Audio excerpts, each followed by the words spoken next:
Senator, It is critical that you consult with Congress.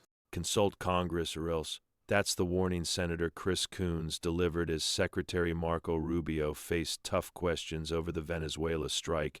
So here's the real question Americans should be asking tonight. Who decides when this country uses military force, and where does Congress fit in? This is the capital current. If you value constitutional government Americans' strength and serious national security debate, like the video, subscribe to the channel, and let's get into it. My basic question is, what are we doing here? What is the point? What is the goal of this hearing? How do I know? As you know well, having served on this dais alongside me for 14 years, this is an oversight hearing. And the purpose of oversight is to encourage, if necessary, to compel consultation between the administration and Congress. And I just wanted to raise with you at the outset, of course the Commander-in-Chief has, under Article 2, the power to defend the American people against an imminent threat or an incoming attack. How else could we be kept safe? But our Article 1 power requires consultation. I'll agree with all of my colleagues. Nicolas Maduro is a bad guy. He was indicted. There was a bounty on his head over several administrations. His removal, flawlessly executed by American troops, thankfully none of them hurt, did cost the lives of 75 to 100 Venezuelans and Cubans, was a dangerous and high-risk maneuver. I am glad that it ended as well as it possibly could. But the point here that I want to make first is that it was rehearsed for months. The administration had a number of contingencies it was trying to navigate through. But over the course of months, when the administration was taking strike after strike after strike against drug trafficking boats, in several instances where senior leaders of the administration briefed this committee and others, we were told that military action to remove Maduro was not on the table, that the campaign to try and deter drug trafficking was not going to include the exact military action that followed. Yet it was being rehearsed. If there was time to practice, there was time to consult. And consulting with Congress is not just some high-minded principle, not some abstract thing, not a nice to have, it's a got to have. And look, the chairman opened by saying that this was limited in scope and duration, that it was executed flawlessly, and we should all be happy about the result. That much I agree with. But our president continues to threaten Delcy Rodriguez and the remnant of the Maduro regime with military force if they don't comply. We should know, what are the policies, what is the path, what is the plan forward? You and I both know the long and painful history of wars that began and seemed to be resolved and then opened up into excruciating, expensive, years-long conflicts. In Iraq in particular, in Libya and elsewhere, things do not always go as planned. And so consultation with Congress that is truthful and forthcoming and transparent is critical.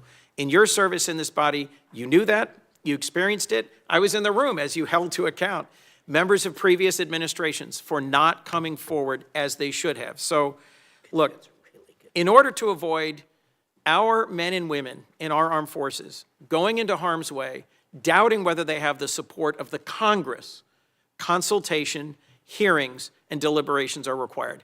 I understand the risk of leaks.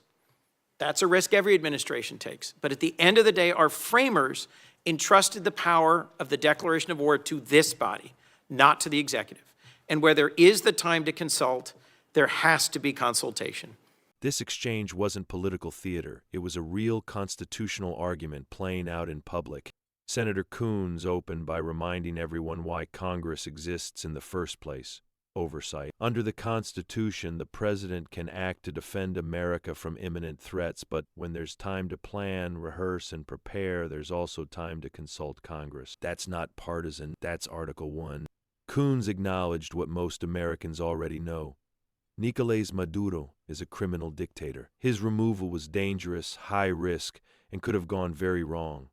American troops performed professionally, and thankfully, the mission didn't spiral into something larger. But here's the core concern. This operation was rehearsed for months. Congress was told repeatedly that military action to remove Maduro was not on the table. Yet behind the scenes, the option was being practiced. From a constitutional conservative perspective, That tension matters. The exchange then shifted to NATO and America's alliances. Second, I just wanted to talk about allies and alliances. I was just in Europe. I led a bipartisan delegation, as Senator Shaheen referenced, to Denmark. And our president's comments about NATO, about Denmark, and his attempts to coerce Denmark into giving up Greenland are appalling. They profoundly harmed our security. And I am asking you to do everything you can to reinforce our commitment to NATO. I was concerned that you just said NATO needs to be reimagined. Let's just be clear about the record. You know as well as I, Article 5 has only been invoked once, and it was in defense of us after we were attacked. Danes and soldiers from almost every other NATO ally deployed and served, fought, and died. 52 days.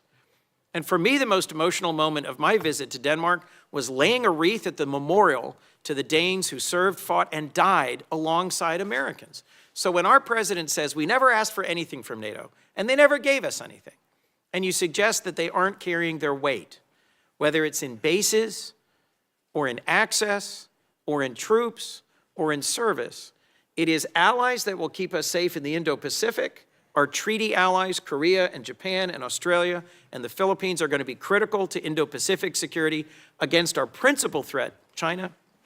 And in Europe, I'm worried that the very foundations of trust are being shaken.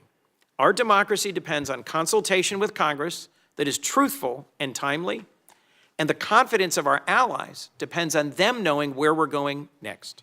Today, an armada is steaming towards Iran.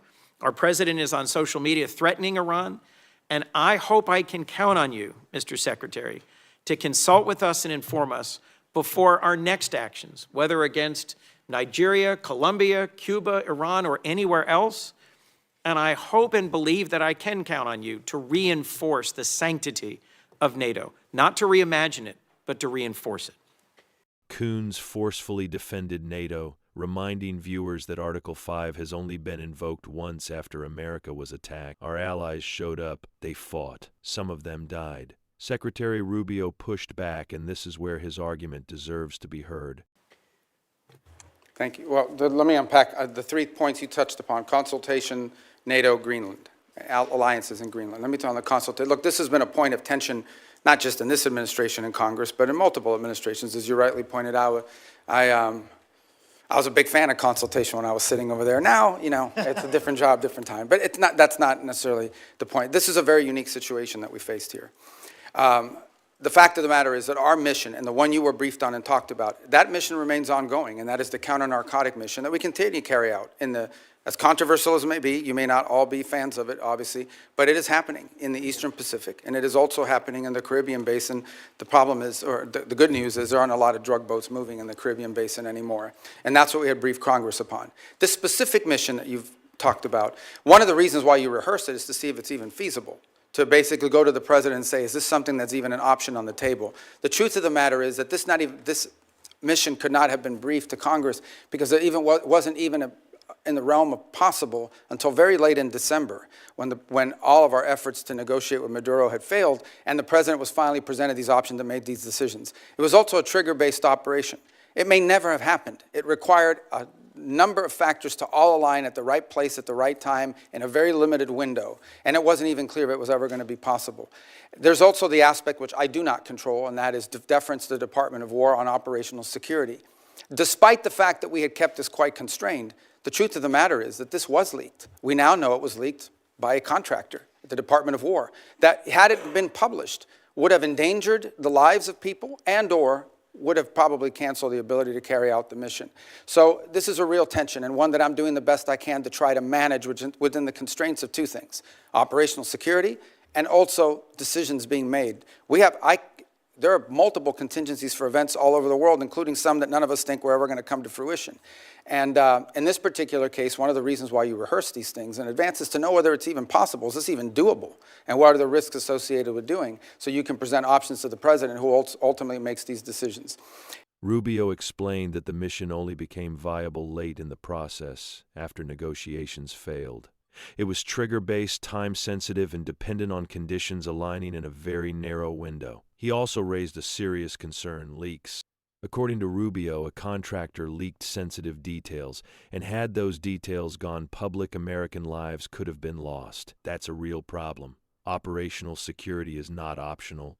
No serious patriot wants military plans debated on cable news before troops are deployed. But here's the conservative balancing act. Strong executive action must still coexist with congressional authority. If Congress is cut out too often, accountability erodes. And if accountability erodes, public trust follows. In the case of reimagining NATO, it most certainly has to be reimagined. And the reason why it has to be reimagined is not because its purpose is reimagined. Its capabilities have to be reimagined. Let me give you as a point of example. There's a lot of talk about security guarantees. And it's something that there's general agreement about now with the case of Ukraine. But those security guarantees basically involve the deployment of a handful of European troops, primarily French in the UK, and then a U.S. backstop. But in fact, the security guarantee is the U.S. backstop. It is not and I'm not diminishing the fact that some countries in Europe are willing to place troops in a post-war Ukraine. What I'm pointing out is that is irrelevant without the U.S. backstop. And the reason why you need such a strong U.S. backstop is because our allies and our partners have not invested enough in their own defense capabilities over the last 20 or 30 years. Now, hopefully that's going to change. Hopefully that is changing. And in some cases and in some particular countries, it's already changed. But this is a fact that we cannot ignore.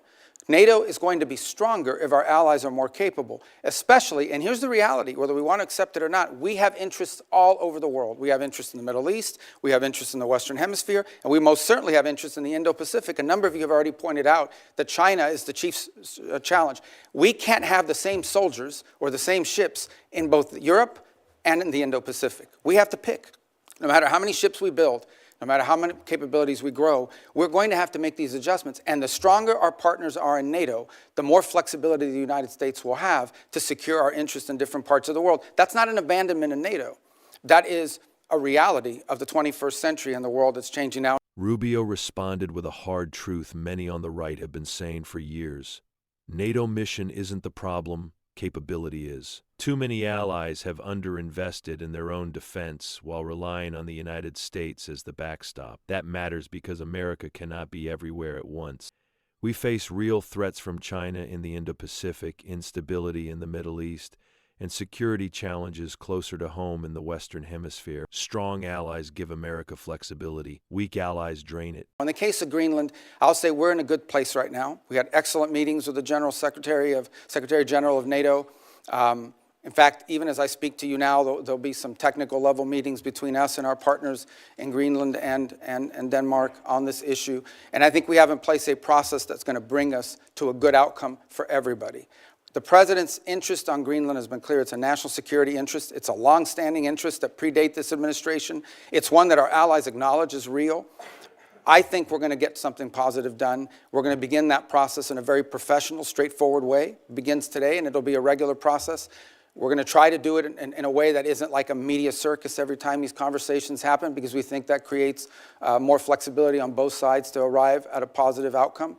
And I think we're going to get there. And I thought it was noteworthy and important that despite your concerns, the President at his speech in Davos made very clear that the United States was not going to use force or military force in Greenland. So I think we're going to wind up in a good place. We got a little bit of work to do, but I think we're going to wind up in a good place. And I think you'll hear the same from our colleagues in Europe very shortly. Mr. Secretary, the Gang of Eight has never leaked. Senator, It is critical that you consult with Congress. For us to be safe, our allies have to trust us.